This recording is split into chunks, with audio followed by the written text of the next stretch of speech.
नमस्कार, मैं Mohammad Mudassir Alam, Central University of South Bihar का जनसंपर्क पदाधिकारी हूँ।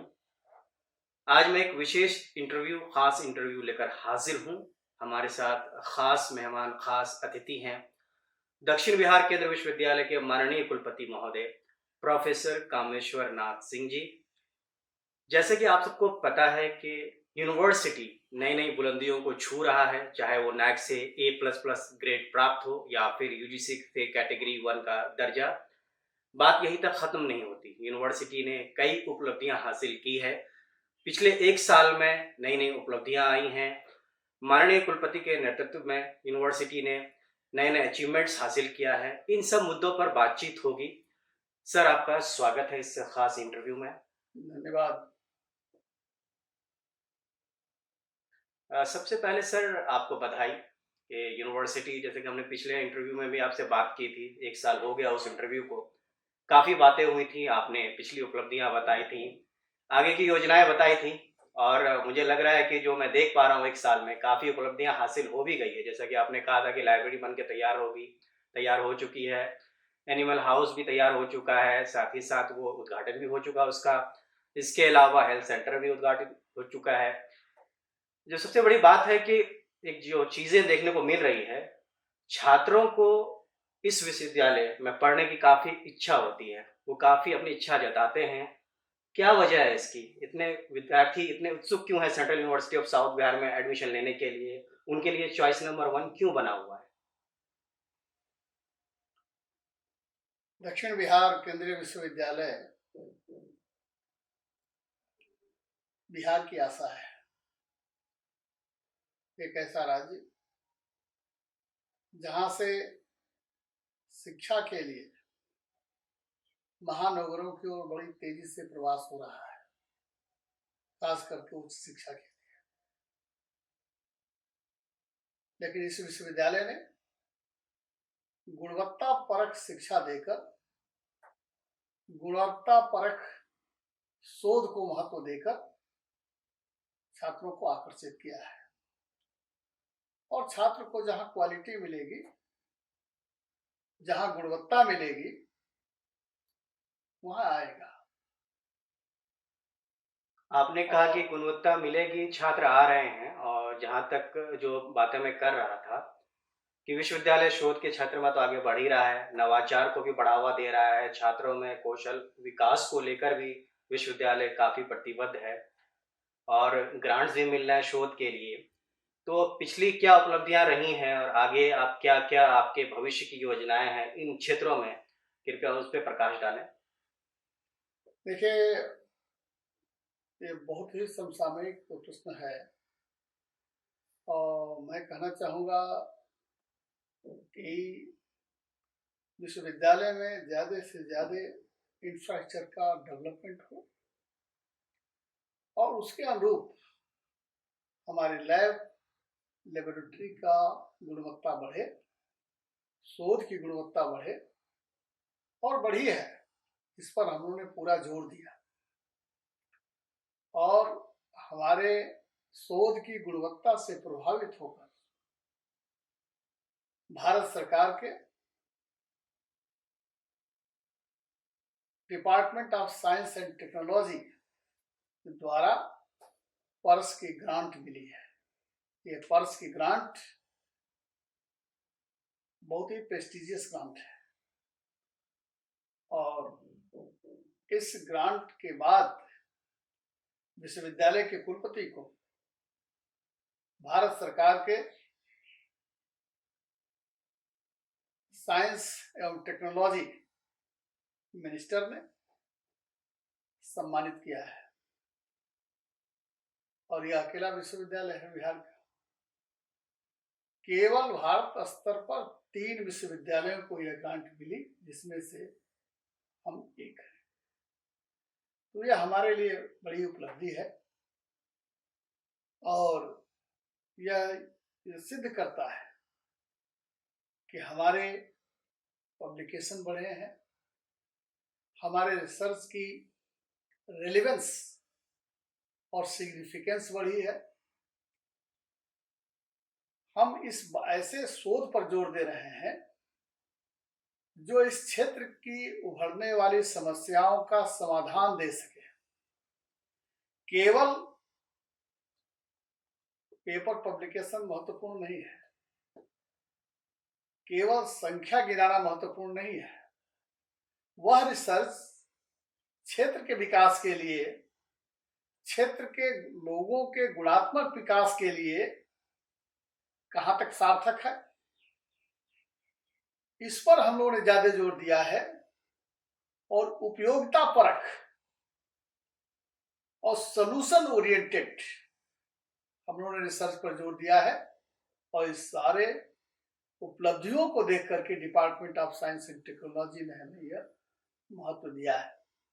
आपने जो कहा कि ग्रांट मिला आपको और क्षेत्र की आवश्यकताओं के अनुसार ये ग्रांट दिया गया है, तो इसी से जुड़ता हुआ मेरा सवाल है कि जो ये क्षेत्र है, जिस क्षेत्र में यूनिवर्सिटी है, मगध क्षेत्र बोलते हैं इसमें, इसकी आवश्यकताओं को ध्यान में रखकर यूनिवर्सिटी ने क्या कदम उठाए हैं? क्योंकि यहाँ की भी आवश्यकताएं हैं इस क्षेत्र के बारे में, क्योंकि आप काफ़ी लंबे समय से कुलपति रहे हैं यहाँ, और आपके लीडरशिप नेतृत्व में ही सारे फैसले लिए जाते हैं और काफ़ी फैसले अच्छे भी रहते हैं। इस क्षेत्र में आपने क्या कदम उठाए और उससे आपको क्या, उससे रिजल्ट क्या मिला है, आपको उसका परिणाम क्या हासिल अब तक हुआ है और भविष्य में क्या योजनाएं हैं? देखिए, यह मगध क्षेत्र है और मगध क्षेत्र का विश्वविद्यालय है। मगध क्षेत्र की एक शैक्षणिक विरासत होती है। नालंदा, विक्रमशिला इस भव्यता का उदाहरण है, जहां उपयोगिता पर शिक्षा थी, समाज की आवश्यकता के अनुसार शिक्षा थी, शिक्षा समाज के संरक्षण में चलती थी और सामाजिक आवश्यकताओं को पूरा करती थी। विश्वविद्यालय की सार्थकता तभी है जब वह क्षेत्रीय आवश्यकताओं के अनुरूप पाठ्यक्रम संचालित करे। एक लंबे अनुभव अध्ययन के बाद हमने यह महसूस किया कि यह क्षेत्र कृषि प्रधान है और कृषि का विकास यहाँ के समग्र विकास का पर्याय है। और कृषि का पाठ्यक्रम में होना, कृषि से संबंधित पाठ्यक्रम होना इस क्षेत्र का फ्यूचर निर्धारित करेगा। और उसे ध्यान में रखते हुए हमने एग्रीकल्चर का पाठ्यक्रम शुरू किया, बीएससी एजी शुरू किया। और यह मुझे कहने में प्रसन्नता का बोध हो रहा है कि वह कोर्स इतना पॉपुलर हुआ है कि संख्या बहुत तेजी से बढ़ रही है। और यही नहीं, हमने खोज करके उसमें क्वालिफाइड लोगों को रखा है। ऐसे लोग जिनके पास फॉर्मल डिग्री नहीं है लेकिन उनको कृषि के क्षेत्र में पद्मश्री मिला हुआ है, जैसे पद्मश्री भाव भूषण त्यागी जी, उनके पास फॉर्मल डिग्री नहीं है लेकिन ऑर्गेनिक फार्मिंग में उनको पद्मश्री मिला हुआ है। वो हमारे यहाँ प्रोफेसर इन प्रैक्टिस है, वो आते हैं, बच्चों को सिखाते हैं। तो अनुभव परक शिक्षा और व्यवहारिक शिक्षा दी जाए, इसके लिए हमने चयन किया है। और कृषि की पढ़ाई केवल हमने कृषि की डिग्री बांटने के लिए नहीं किया है कि बीएससी एजी की सर्टिफिकेट हम दें। बस कृषि की पढ़ाई हमने इसलिए शुरू किया है कि यह कृषि का केंद्र, कृषि की शिक्षा का केंद्र आसपास के गांवों के लिए एक डिमॉन्स्ट्रेशन का सेंटर बन सके। इसीलिए विश्वविद्यालय में goatery, poultry, fishery, bee keeping, dairy और फार्मिंग जैसे प्रोग्राम शुरू किए गए हैं। और किसान अगल बगल के गांवों से, कम्युनिटी से आ रहे हैं, देख रहे हैं और यहाँ के सफल जो प्रैक्टिस को है उसको अपना भी रहे हैं। आपने इस क्षेत्र के आवश्यकताओं, आकांक्षाओं के मद्देनजर एग्रीकल्चर के कोर्स के बारे में बताया आपने कि वो शुरू किया गया और काफ़ी सफल भी है, काफ़ी डिमांड भी है। तरह तरह की जो उससे जुड़ी हुई चीज़ें आपने बताई, गॉटरी बताई, फार्मिंग बताई, मशरूम कल्चर भी उसके अंदर होता है, मशरूम फार्मिंग होती है, तो ये सारी चीज़ें तो होती ही हैं। लेकिन इसके अलावा जो आजकल बातें होती हैं स्टार्टअप की, नवाचार की बातें होती हैं, कौशल विकास की भी बातें होती हैं, छात्रों को रोज़गार दिलाना, ऐसी पढ़ाई पढ़ाएँ कि वो रोज़गार उसे मिल जाए। तो इस दिशा में यूनिवर्सिटी कितना कंसर्न्ड है, क्या-क्या कदम उठा रही है, इस पे थोड़ा आप अगर ब्रीफ में बता सकें तो हमारे दर्शकों को पता चलेगा, जो छात्र यहाँ पढ़ना चाहते हैं, उनका भी मार्गदर्शन होगा। देखिए,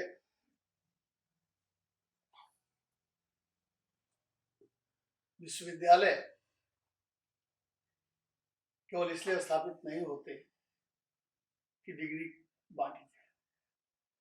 कैंपस कम्युनिटी के लिए होता है, तो कम्युनिटी की जो अपेक्षाएं हैं, हम उनकी अपेक्षाओं पर खरा उतरे, उनकी आवश्यकताओं की पूर्ति कर सके, ये हमारी एक प्राथमिकता है। भारत सरकार ने कौशल विकास को फ्लैगशिप स्कीम के रूप में लिया है। स्टार्टअप को बढ़ावा देना भारत सरकार की प्राथमिकता है।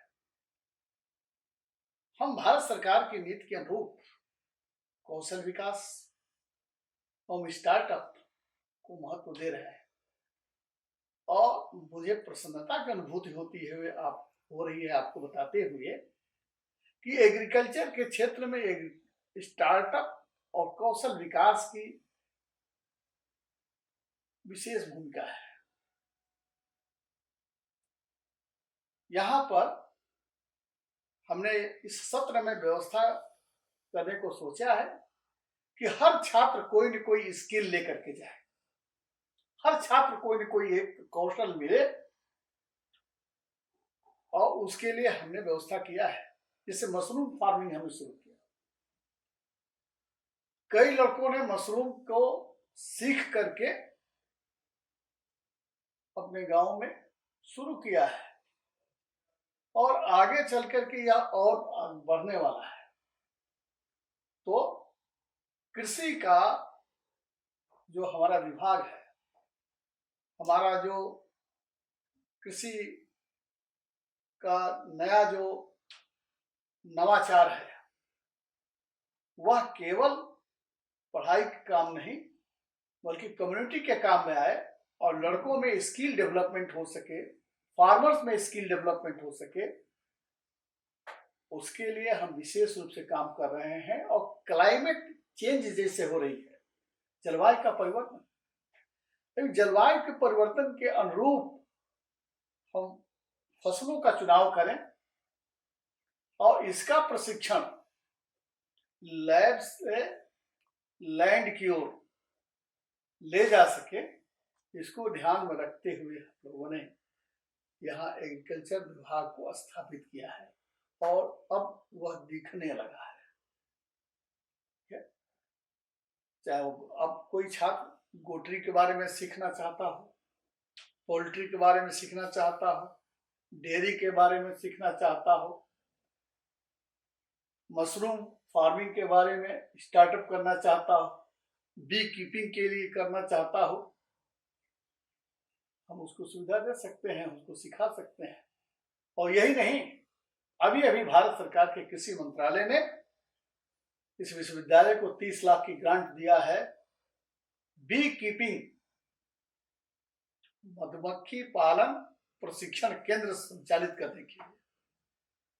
तो यह विश्वविद्यालय 21वीं शताब्दी की आवश्यकताओं के अनुरूप नई शिक्षा नीति के मैंडेट के अनुसार कौशल विकास और स्टार्टअप को प्रमोट करने के लिए प्रतिबद्ध है। आपने आखिरी जो शब्द कहा, आखिरी जो लाइन कही, नई शिक्षा नीति पे बोली आपने, नेशनल एजुकेशन पॉलिसी 2020, और उसी से जुड़ा हुआ मेरा सवाल है, क्योंकि इस पे काफ़ी बातें होती है, चर्चा का विषय है। उसका जो पहला लाइन है कि हॉलिस्टिक डेवलपमेंट, दूसरा राष्ट्रीयता की भाव भावना उसका केंद्र बिंदु है। इसको लेकर विश्वविद्यालय ने अब तक क्या क्या कदम उठाए हैं, भविष्य की क्या योजनाएं हैं, कृपया आप उस पर प्रकाश डालें। देखिए, होलिस्टिक डेवलपमेंट की जो बात आती है, तो उसमें 4 तरह की स्किल की बात होती है।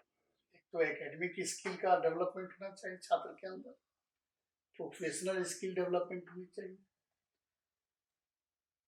वोकेशनल स्किल डेवलपमेंट होनी चाहिए, और इन तीनों से बढ़कर के लाइफ स्किल डेवलपमेंट, जीवन विद्या, कैसे समाज में कम्युनिकेशन और करें, इफेक्टिव कम्युनिकेशन कैसे करें, कैसे कोऑर्डिनेशन डेवलप करें, कैसे टीम स्पिरिट डेवलप हो, मिल करके काम करने की भाव भावना का विकास हो, और एक सहनशीलता का भाव का विकास हो। इसको लेख करके लोगों ने काम किया है और इनको पाठ्यक्रम में ढालने का प्रयास किया है। यही नहीं, भारत और भारतीयता के प्रति छात्रों को जागरूक करने के लिए इंडियन नॉलेज सिस्टम, जो हमारी विरासत रही है, लंबी ज्ञान परंपरा रही है, वह सिलेबस में ही इनबिल्ट किया है। हर विभाग के पाठ्यक्रम में, हर विषय के पाठ्यक्रम में जो भारत का योगदान रहा है, अभी तक हम पश्चिम से ही शुरुआत करते थे, अब भारतीय ज्ञान परंपरा से हर विषय की पढ़ाई शुरू होगी कि आखिर जो विषय हम पढ़ा रहे हैं उसमें भारत का क्या योगदान है जो समसामयिक है और जिसकी विश्व में आकर्षण बढ़ रहा है, तो उससे शुरुआत किया है। और समग्र विकास का पढ़ाई लिखाई तक ही सीमित नहीं है। होलिस्टिक डेवलपमेंट तो पढ़ाई लिखाई हो जाए रुक जाए यही नहीं, भाई उसका शारीरिक विकास होना चाहिए, उसका मानसिक विकास होना चाहिए, उसका बौद्धिक विकास होना चाहिए। तो शारीरिक विकास के लिए भी और मानसिक विकास के लिए हम लोगों ने कुछ इस प्रकार के शतरंज वगैरह भी शुरुआत किया है। और हमारे साथ हमने बहुत बढ़िया एक मिल्खा सिंह स्पोर्ट्स कॉम्प्लेक्स को डेवलप किया है, ओपन जिम स्थापित किया है, और हमारी खेल की उपलब्धियों को देखते हुए, क्योंकि यह पहला विश्वविद्यालय है बिहार का जहाँ हमने कहा कि हर छात्र कोई न कोई गेम खेले, कोई न कोई स्पोर्ट्स को अपनाए, और उससे प्रभावित होकर के भारत सरकार के खेल मंत्रालय ने हमको खेलो इंडिया कार्यक्रम के तहत एक मल्टीपर्पज हॉल दिया है, और जिसमें बैडमिंटन से लेकर के सारे इंडोर के टेनिस वगैरह सभी गेम होंगी। तो एक आइडियल छात्र यहाँ से निकल सके, एक पूर्ण रूप से परिपक्व छात्र निकल सके, जो समाज के लिए उपयोगी हो, राष्ट्र के लिए उपयोगी हो, ऐसी राष्ट्रभक्ति जो राष्ट्र शक्ति बन सके, इस प्रकार के लोगों को पैदा करने के लिए हम लोग समग्र शिक्षा को अपनाए हुए हैं। तो निश्चित रूप से इसके परिणाम आ भी रहे हैं। कोई भी प्रतियोगिता हो, चाहे जुडिशियरी का रिजल्ट हो, चाहे पीसीएस का रिजल्ट हो, अभी हमारा एक विद्यार्थी सीडीएस में सेलेक्ट हुआ, तो यहाँ की समग्र विकास की अवधारणा जो छात्रों के प्रति समर्पित है, वो अब उसके परिणाम दिखने लगे हैं, उसका पुष्पन और पल्लवन होने लगा है, उसके फ्रूट्स भी सामने आने लगे। बिल्कुल, बहुत अच्छी बात है, प्रसन्नता का विषय है कि जब आपको रिजल्ट दिखने लगता है तो काफ़ी अच्छा महसूस होता है। जो स्टेप्स आपने लिए थे, यानी जो पौधा आपने लगाया और वो फल देने लगे, तो उससे अच्छी क्या बात होगी। यूनिवर्सिटी में हमने काफ़ी बातें कर ली, पढ़ाई लिखाई के बारे में, जो करिकुलम है, को करिकुलर एक्टिविटीज़ की बात कर ली, लेकिन किसी भी विश्वविद्यालय या किसी भी संस्था का विकास में इंफ्रास्ट्रक्चर, उसका भी बहुत बड़ा रोल होता है। और जैसे कि इंट्रो में मैंने आपको बधाई भी दी कि लाइब्रेरी बन के तैयार होगी, काफ़ी शानदार लाइब्रेरी बनी है और दूसरे बिल्डिंग्स भी बन गए हैं। यूनिवर्सिटी इस दिशा में क्या योजनाएं भविष्य में, क्या नई बिल्डिंग्स आ रही हैं, क्या क्या सुविधाएं होंगी, चाहे वो छात्र हों, यहाँ के प्राध्यापक हो, यहाँ के जो कर्मयोगी हो, जैसा कि आप बोलते हैं, उनके लिए क्या क्या सुविधाएं आने वाली। देखिए, I am of the opinion that universities should be developed in such a way that it should be economically viable, ecologically sound, and socially justified. यह जो हमारा यूनिवर्सिटी का सिस्टम हो, आर्थिक दृष्टिकोण से पुष्ट हो, सामाजिक दृष्टिकोण से न्याय संगत हो और पारिस्थितिकी दृष्टिकोण से भी संगत हो। ठीक है, इस दृष्टिकोण से इस पूरे कैंपस को विकसित किया जा रहा है और एक इंक्लूसिव डेवलपमेंट के उद्देश्य को लेकर के हम चल रहे हैं और उसके लिए आवश्यक है। मैं जानता हूं कि हम लिमिटेशंस में काम कर रहे हैं, हम अभाव की स्थिति में काम कर रहे हैं, लेकिन हमारी अवधारणा यह है कि अभाव में ही हम क्या अच्छा कर सकते हैं, यह हमारा सारा शिक्षक सीखे और हर शिक्षक इस बात को अपनाए हुए है, कहता है ठीक है इस लिमिटेशंस में हम क्या अच्छा कर सकते हैं, इस भाव को लेकर काम कर रहा है। तो जो आज यह हमें उपलब्धियां प्राप्त हुई उसके कारण हुए हैं। मैं जानता हूं कि छात्रावास का अभाव है, अभी हमारे पास केवल 1500 लड़कों के ले जाने की व्यवस्था है। मैं चाहता हूं कि हर छात्र को छात्रावास मिले, हर छात्रा को छात्रावास मिले, हर शिक्षक को आवास मिले, लेकिन हमारे पास अभी नहीं है। हमारा पूरा जोर है कि आने वाले 2 सालों में इन सारी आवश्यकताओं को हम पूरा कर सकें।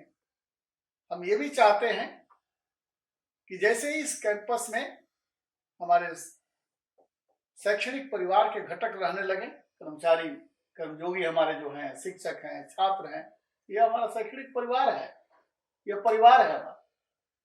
और शैक्षणिक परिवार के लिए, उनके बच्चों के लिए हम एक केंद्रीय विद्यालय यहाँ स्थापित कर सके ताकि आने वाली जनरेशन को भी गुणवत्ता परक शिक्षा मिल सके।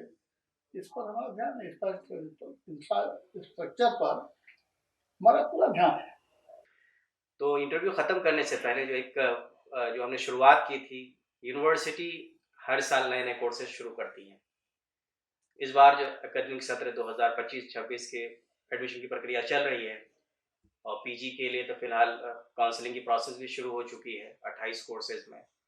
यूजी पीजी की तरफ भी आपका खास ध्यान रहता है। पिछले साल जब हम इंटरव्यू कर रहे थे तो आपने बताया था कि 13 कोर्सेज लॉन्च हुए थे और वो अच्छे से चल रहे हैं। इस बार भी क्या कुछ नए कोर्सेज यूनिवर्सिटी लॉन्च करना चाहती है और अब भविष्य में किस तरह के कोर्सेज आप शुरू करना चाहते हैं? इस सत्र से हम 5 अंडर ग्रेजुएट कोर्सेज शुरू करने जा रहे हैं। Computer science, life science, bio informatics, ये हम नहीं शुरू कर पाए थे, अभी शुरू किया है। यही नहीं, कुछ प्रोफेशनल कोर्स जैसे बीबीए एलएलबी पिछले साल शुरुआत किया था और कोर्सेज जैसे डी फार्मा हम शुरू करने जा रहे हैं।